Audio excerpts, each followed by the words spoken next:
time that this all was happening. Do we know if the president was came up with this plan, including the justifications for firing Mueller, on his own? Was he receiving other competing legal advice apart from Don McGahn saying no, in terms of people who were advising him to do this?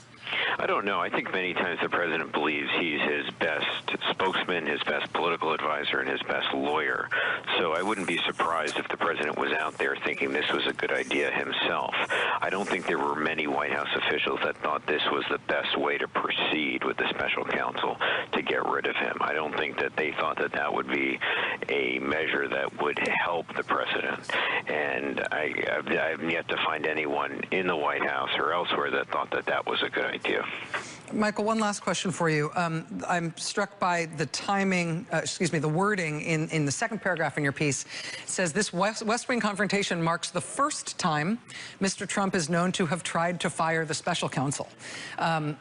Does that, are you deliberately implying that there might be other times?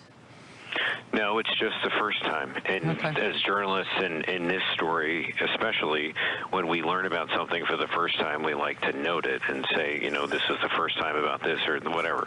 This is the first time we know about that. I mean, if the president was willing to do that in June, was he willing to do it at other times? I don't know. But this was the first time for that. And, you know, as we go along, we try and note, you know, whether this is the second or third or fourth of whatever. But for this one, this was the first. I lied and said that was my last question. I do just have one other. I'm sorry.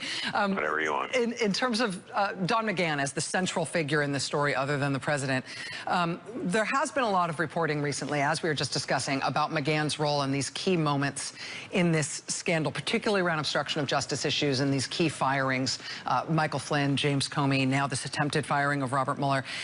Is there any sense in which some of this news about Don McGahn might be driven by his own concern about his own legal liability? We know he's been interviewed by the special counsel. We know he's retained his own private counsel in this matter. Is Don McGahn worried? Do we have reason to believe that he's concerned that he may be a target rather than just a witness of the Mueller investigation?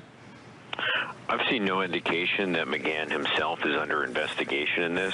What we have seen a lot of is that McGahn is a central witness and figure in all of this stuff because he can provide insight into what the president was thinking.